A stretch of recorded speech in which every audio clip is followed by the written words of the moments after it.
Hello students, welcome to chapter 15, which is our introduction to Darwin and evolution.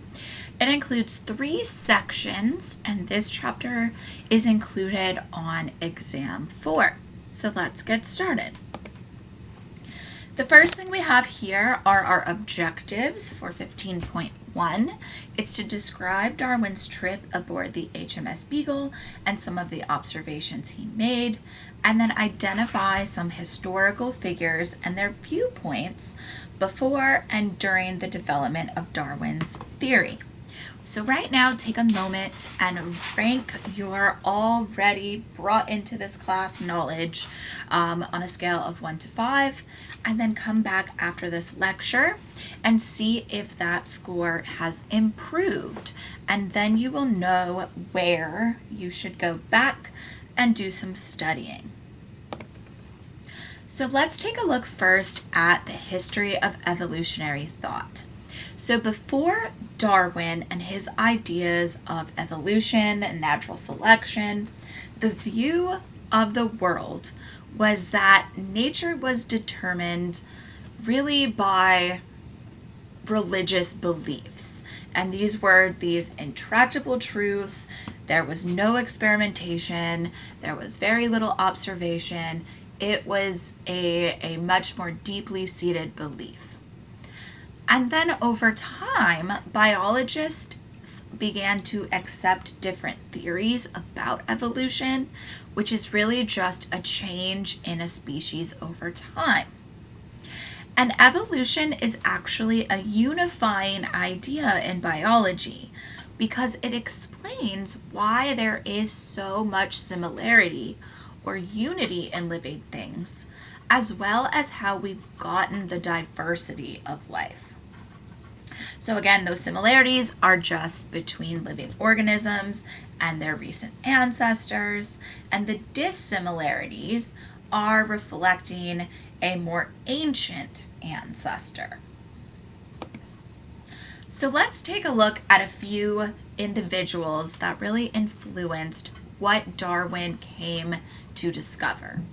So in about the mid-18th century, we have the study of taxonomy, which is naming and classifying living things, and that really starts to mature into a real science. So the first thing we have is Count Buffon.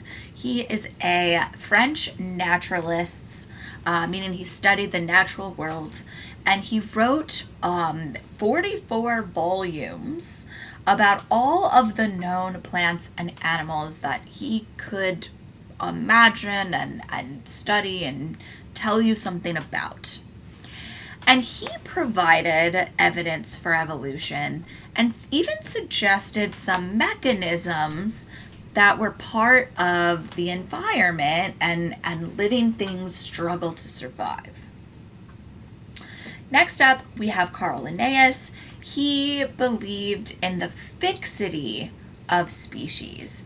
Or in other words, each species had this ideal structure and function, and therefore they had a certain place within nature. And he actually called it the scala naturae, or this order or ladder of life. And Carl Linnaeus is actually who develops our binomial system of naming things, where we have a genus and a species or a specific epithet in order to refer to a specific living thing. And really it is him that we give credit to for this classification of living things. Then we have Cuvier. This is the first time that we are using comparative anatomy to try to organize and classify animals. Cuvier is the founder of paleontology, which is the study of fossils, and so he was using that fossil evidence and pointing out structures on those fossils that were similar to living things today. He also proposes catastrophism, which is that catastrophes in the past has caused Earth's strata to have this mix of fossils. And after each catastrophe, the region was repopulated by new species from the surrounding areas. And the result of those catastrophes was a change over time. Then we have Charles Lyell. Charles Lyell is going to think of the Earth being able to have slow and continuous cycles of erosion and uplifting. He is also going to propose uniformitarianism, which is this idea that the rate of changes on our planet is constant. Then Thomas Malthus was an economist, so not really a naturalist, a biologist, but more a social scientist who studied the factors influencing the growth and decline of human populations. So he was looking at the world through the lens of the economy, and he was relating famine, war, epidemics, all as these social problems because of limited resources being stretched too far. And Darwin actually really looks to Malthus for that principle or that idea that there's not enough resources and we have to compete for those resources as part of the idea for natural selection. Then we have Lamarck. And Lamarck is the first biologist to really go out on record and propose the idea of evolution. And Lamarck is linking diversity with the environment. So he's seeing these living things and all of their growth and changes over time, and he's tying it to the natural world. And really what he was thinking was that there are more complex living things that come from less complex living things. And he proposes this idea of inheritance of acquired characteristics. Or if we take a look at this graphic, we see an example of giraffes. And so Lamarck says originally giraffes have very short necks, and they have to stretch their necks to be able to reach food in the trees. Now, because we've had this continual stretching, all the giraffes have long necks. We will see this is in a competition with Darwin's idea, which is that originally there's a variation in the population. Some living things are going to compete for those resources and be able to get them. They survive, reproduce, and pass on that genetic code for long neck. So I want to give you a chance to do a little research of your own on these different individuals. And there are more individuals that played a role in Darwin's ideas.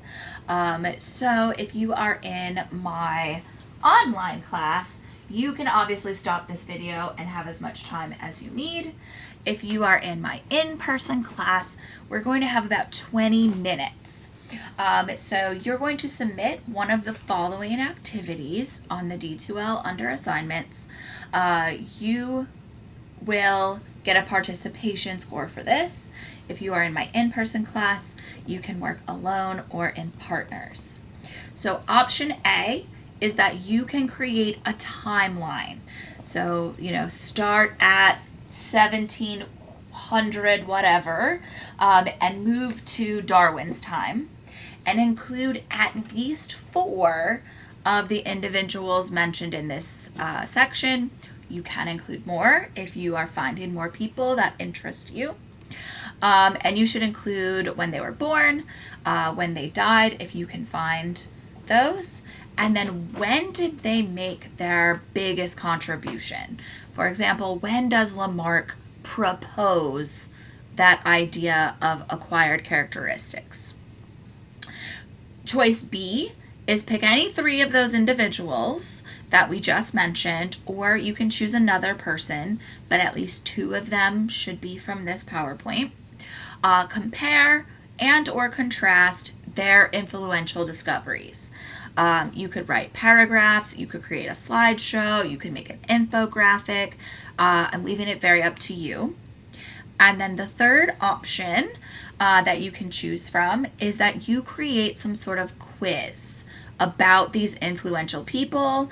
Again, you can add in others, but you should include the ones here. It should have at least 5 questions. It can be true, false. It can be multiple choice. It could be fill in the blank. It could be an essay. You choose. And for any of these choices for my students, you can use websites. You can use different platforms. If you use AI to generate anything, make sure that you fact check it and cite it as being used to do this. And, have some fun with it. And again, you are only choosing one, A, B, or C. You do not have to do all 3 for my students. For the sake of this video, I'm going to move us on forward into section 15.2. So in this section, you are going to summarize the process of evolution by natural selection. You are going to list examples of the evidence Darwin gathered from fossils and biogeography, and then give examples of the mechanisms of evolution. And again, you can make a pre-lecture score on a scale of 1 to 5. And then we'll go through this section. You'll have the chance to pause your video, or in our in-person class, come back and then rank your score again. Where has your knowledge improved?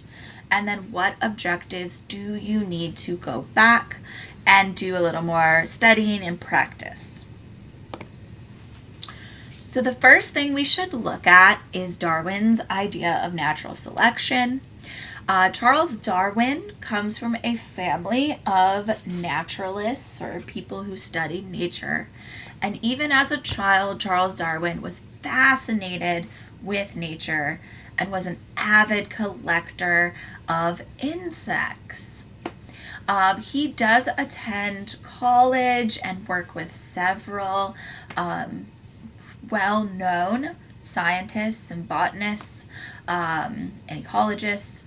And then he accepts a job as a naturalist on a British ship called the HMS Beagle. And the HMS Beagle is going to leave England. It's going to go and travel the southern hemisphere. So South America, Australia, around the coast of Africa, and back to Europe. And this voyage was going to be about a 5-year voyage where Darwin was mapping out the regions, taking samples of plants and animals and insects in order to inform the British Navy about these different parts of the world.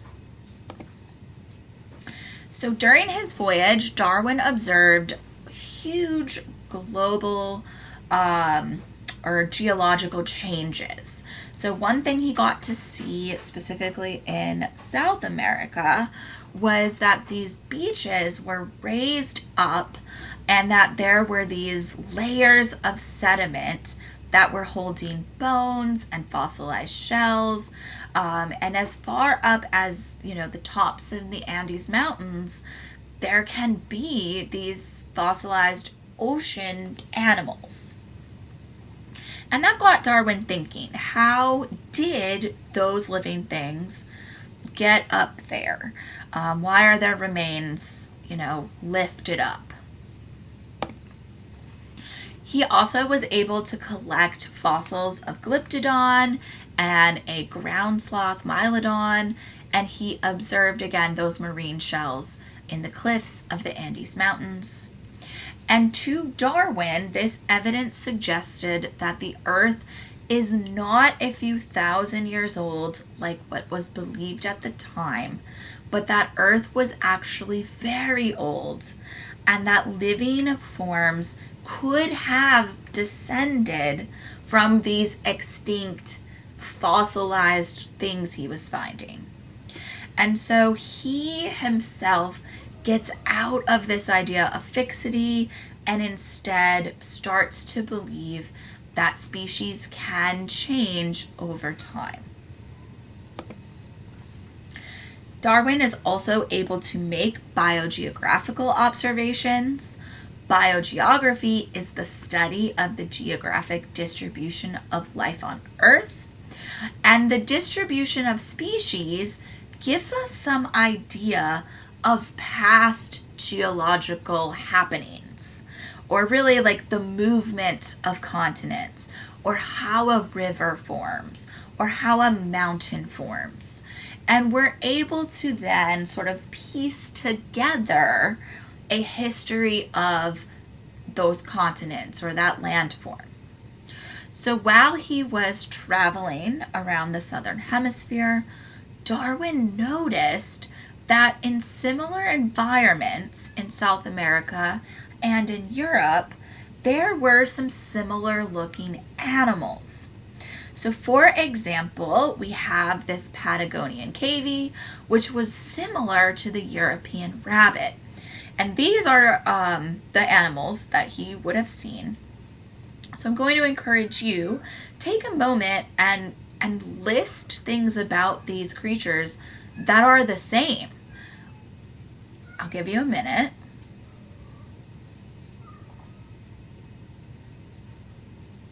All right, some similarities that I'm noting. They have the same kind of tawny brown fur and white bellies.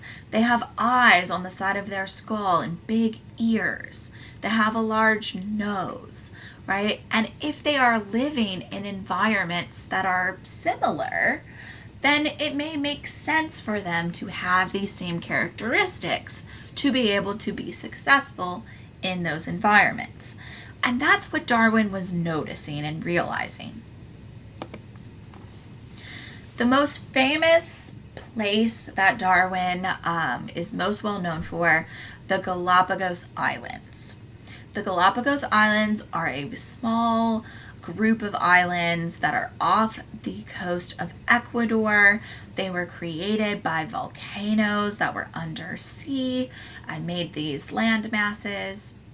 And the life that is there had to get there from the mainland of South America. And even though it's really far, it's still able to be on those islands. And the types of plants and animals that Darwin saw were different from the mainland enough to be their own thing. But he could still point out, oh, that looks like something I saw in Ecuador.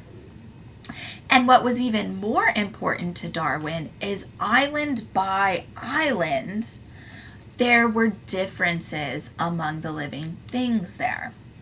A great example is the Galapagos tortoise, where there are islands that have lots of leafy green plants, lots of rainfall. They are short-necked tortoises because all those little tiny ground plants are the perfect thing for them to eat.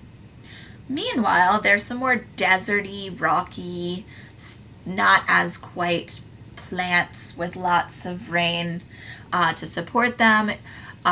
It's more like cactuses, for example. And on those more desert islands where there's not as much little green shrubbery, the tortoises have really long necks to be able to reach their food. So again, something that Darwin was observing and noting.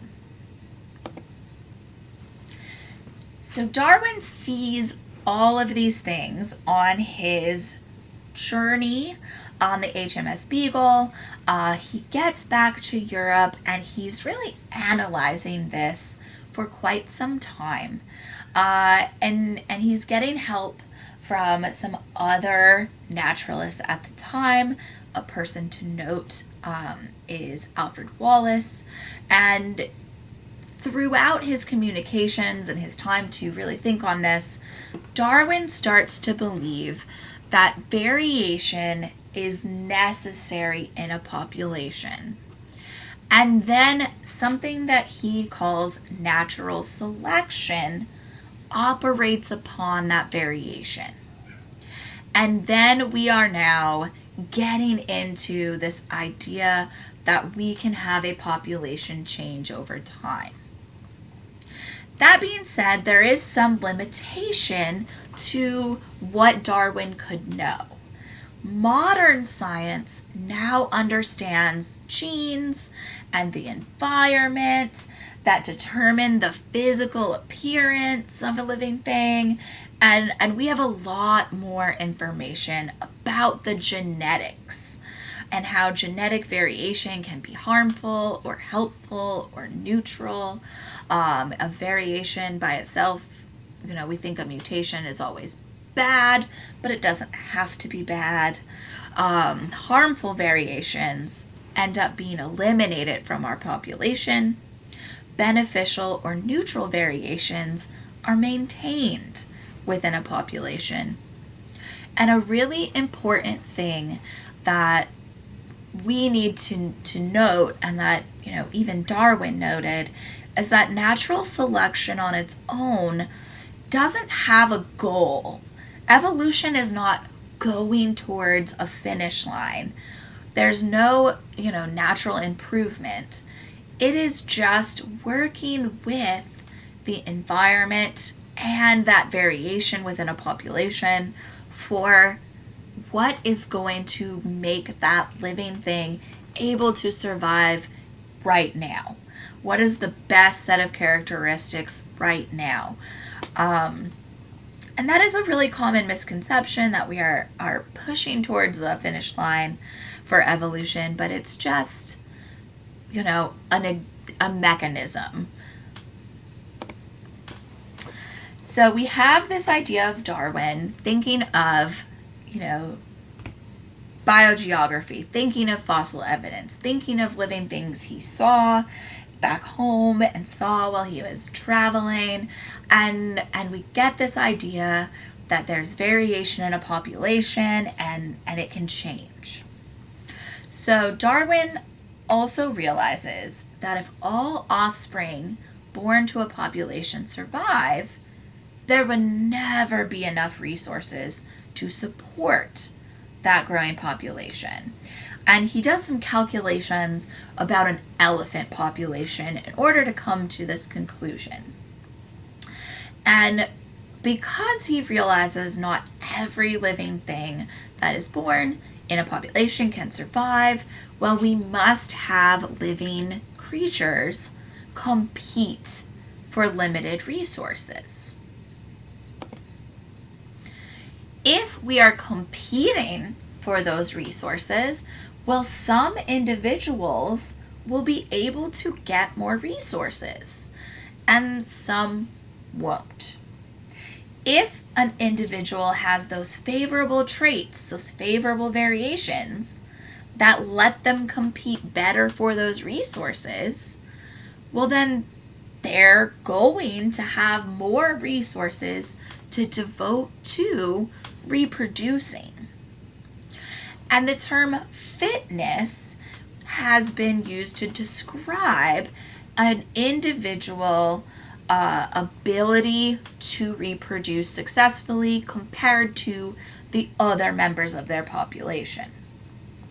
The most fit individuals in a population get more resources and produce more offspring.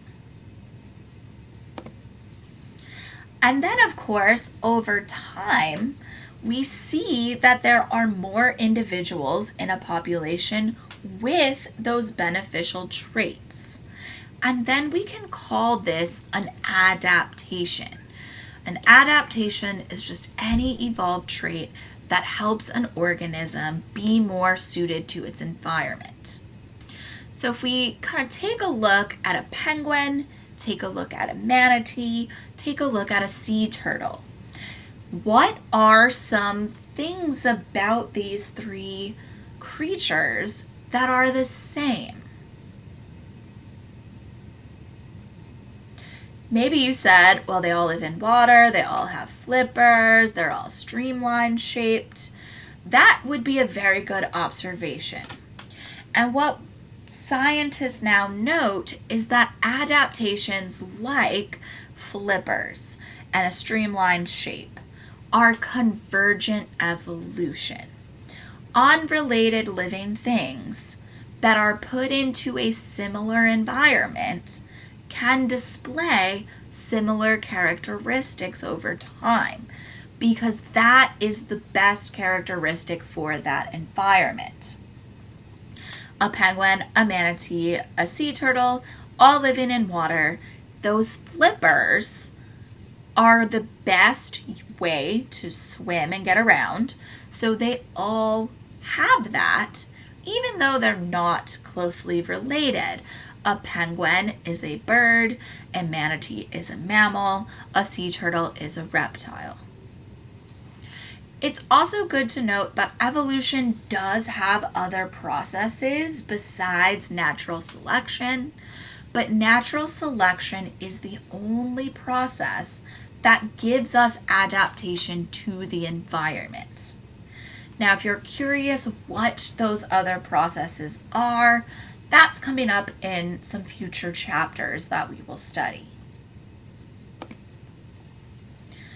Darwin took his idea of natural selection through analyzing what he saw, the work of others, and one of those works from others that he noted is artificial selection, where humans are there to choose the environable traits, the ones that we want. So we can get those desired traits through breeding of individuals. A great example of that would be dogs, right? Dogs descend from a wolf. And wolves and your bulldog, wolves and a whippet, wolves and my basset hound, they look different. And that's because we've chosen traits that we wanted for certain species of dog. I have a basset hound, for example. He's got floppy ears that brush the ground when he sniffs so that he can track animals. He's got stubby little legs so that he can find those animals that burrow into the ground, like rabbits and foxes. Meanwhile, if you have a whippet, for example, that's a sight hound. It's got long legs, skinny body, good eyesight. And humans, again, chose that for these animals and breed them to have those traits. That is our artificial selection. But Darwin really thought if humans could create plants and animals with artificial selection, then natural selection could work. Nature could choose traits that are what nature wants. And we also take a look here at an example of finches on the Galapagos Island. And if you are in my online class, this video is provided for you in the D2L. If you're in my in-person class, we're going to watch it live. But it gives us an example of Darwin's finches, that there was a species of finch on the mainland in South America, and then each of the Galapagos Islands have finches that have some similarities to the mainland, some similarities among the islands, but also differences that create these unique species. And one thing that was noted was the beak size and shape. So again, on islands where there are lots of seeds for our finches to crack open, we've got this big, thick beak. If we are on an island where there's insects to catch for food, we've got these tiny little beaks to snatch them out of the air. And then we also can have pollinating beaks, longer and thinner, in order to get fruits and pollen. And this research isn't just in Darwin's time, but we actually see that this research has kept going. And that's what this video entails, are two scientists that continue to study Darwin's finches. So now's your chance to sort of make a summary. And we have a check your answer part. Can you summarize Darwin's ideas of evolution by natural selection?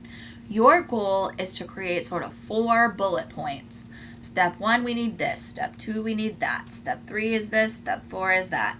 How does this natural selection thing work? If you are in my online class, you can pause the video here. If you are in person, we'll do this live. We'll check our answers in about 10 minutes. So if you're watching this video, I'll give you a chance to stop it here. Otherwise, let's check our answers. So to summarize, there is natural variation within a population. Step 2 is that there is not enough resources for all individuals in a population. So those individuals must compete. Step 3, those that are the most fit or are able to obtain more resources reproduce successfully. And then step 4, those traits from those most fit individuals are passed on, and over time we see more of them in the population, and now that is an adaptation to that environment. So check how you did. It's all right if you need to revise, but this is the idea that Darwin came up with of natural selection that still holds true in evolution today. All right, on to our next section. We've got 15.3, where we're going to interpret one example of different evidences of evolution, like fossil evidence, anatomical evidence, biogeographical and biochemical evidence, and then interpret some misconceptions and some criticisms of evolution. So we do have fossil evidence for evolution. Fossils are the remains and traces of past living things. Those traces could be things like footprints or droppings or nests or eggs. And then, of course, the remains are the actual skeleton that has been turned into mineralized rock. We have what are called transitional fossils, which show a common ancestor for 2 different groups of living things. And that allows us to trace the descent of those living things. My most favorite example is Tiktaalik. Tiktaalik is a transitional fossil showing us this in-between of a fish and of an amphibian. And what we see in Tiktaalik is that it's got sort of a flat billed face and some limbs that are an awful lot like what would have been an early on-land amphibian. But it also has a tail and some fins and scales that would look an awful lot like a fish. So it's this in-between that shows us a link between fish and amphibians. There are other transitional fossils. If you're really interested in them, I encourage you to go to your textbook or go online and find those transitional links. We also have biogeographical evidence. Biogeography, again, is going to be the study of living things and those geographical landforms. And the distributions are consistent with an idea that related life forms evolve in one place and then spread out. A very fantastic, famous example, marsupials. They live in South America and Australia. What we see is that Australia was connected with area around South America, and then it drifts away from the other land masses, and now we have different life forms being endemic to South America and Australia, and not really anywhere else. We also can look at homologous structures. Those are anatomical structures that are similar because they are inherited from a common ancestor. They may be functioning in the same way, or perhaps not. A great example that we'll see on our next slide is going to be something like the upper arm of four-legged creatures. And again, that'll make more sense in a moment. Then we've got analogous structures, which have the same job, but are not made the same way. They do not have a common ancestor. A great example would be something like a butterfly wing. There's no bones in that, versus a bird wing, where we have bones and feathers. Then there is vestigial structures, which are fully developed structures in one group, but have this reduced or obsolete function in other groups. A great example, you have a tailbone.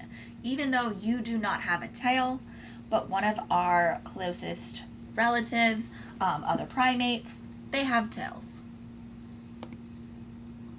So here is our vertebrate forelimb. This is a homologous structure because we have the same kind of bones in the same way. But they're modified for the environment that these living things find themselves in.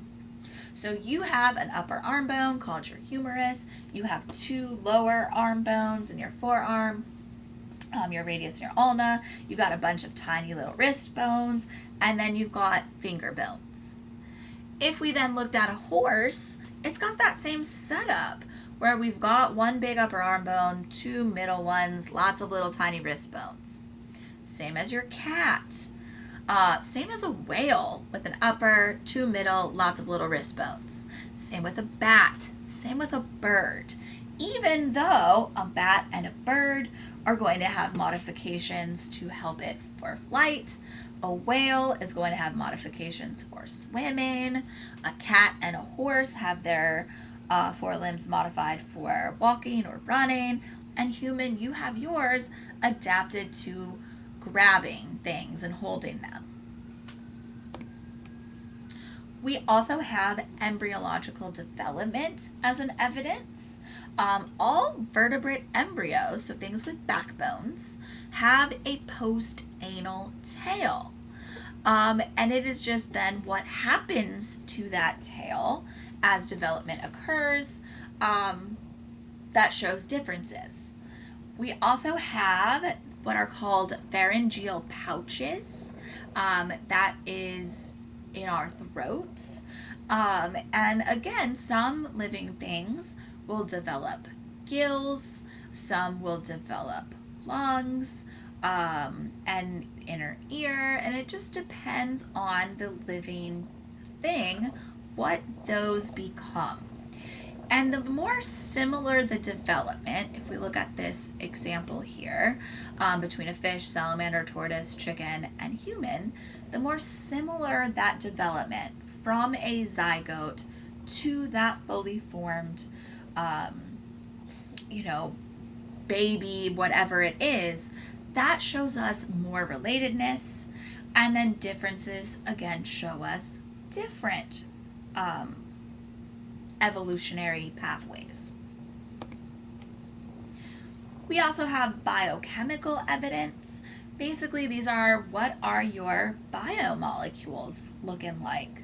And what we see is that all living things as we know them have the same biochemical molecules. They have carbohydrates and proteins and lipids and nucleic acids. They use codons, that same triplet code. They have the same 20 amino acids to build proteins. And while there are DNA-based sequences, right, your A's, your T's, your G's, and C's can be in different orders, the more similar that DNA-based pairing, the more common the ancestor. And the more differences, the more ancient that evolutionary relationship. And so, for example, we are looking at an enzyme called cytochrome C that is really important in your mitochondria. And if we look at it, humans and one of our closest evolutionary relationships with primates, we see that there's not very many changes in that DNA sequence to build cytochrome C. But something like human and a fish, there's more differences. We are more distantly related. And finally, that leads us to some criticisms of evolution. Even Darwin at his time knew there would be criticism, faced a lot of criticisms, and it's still an ongoing debate. That being said, evolution is not a hypothesis. It's a theory, which means it has many, many evidences, many experimental points of data to support it. And it is this really unifying concept and principle for biology. That being said, the misconceptions include things like evolution is supposed to tell us how life originated. Evolutionary scientists are not concerned about how life started on this planet. They are more concerned with how we got the diversity of life once it began. And they have that evidence from those biomolecules, from that embryological development, analogous structures, fossil record, all supporting that there are changes from common ancestors that lead us to what we have going on today. There is some criticism that there aren't transitional fossils or our fossil record is not complete. Biologists, we don't expect there to be all of the transitional fossils. Many living things do not fossilize well. So if you're a squishy bodied thing, you're not going to necessarily mineralize into a fossil. We also know about the geology of our planet and how there are rocks that are subducted and pulled back underground to become lava, and new volcanoes give us lava on the surface, making new parts of rock. We also have erosion processes. So we know that we're never going to find every transitional fossil or have a totally complete fossil record. The next criticism that comes is that evolution proposes that life changed due to random events. That random chance part is a very small piece. It's just in mutation within our DNA, and that mutation is random, but natural selection is not random. It is going to work on that variation within a population, and it's going to allow living things to compete in their environment. And if you compete, you have more babies, and your genetic code lives on. Where a living thing that can't compete, doesn't get the resources, doesn't reproduce, their genetic code doesn't. And evolution is not observable or testable. It's not science. Evolution is observable. It is testable. There are many observations and many tests that have been done. And in a way, we're living in an example right now with antibiotic resistance and emerging new diseases. So I understand how evolution can be this topic that comes with criticism, but our goal is to arm you with this information, to show that evolution is this unifying principle within biology. And then lastly, for my class, we have our summary for us to fill out. So feel free to match those A, B, C, D, E, F, G to where they belong on this mind map. If you are not in my in-person class, you can pause the video and get your answer key. If you are in my in-person class, we will do this and get an answer together. So I'll give you a moment to pause if you want to. And then here, of course, is our answer key, so you can check your work. Thank you so much for watching our presentation today. Of course, if you have any questions at any time, please feel free to reach out. Otherwise, thanks again. Bye.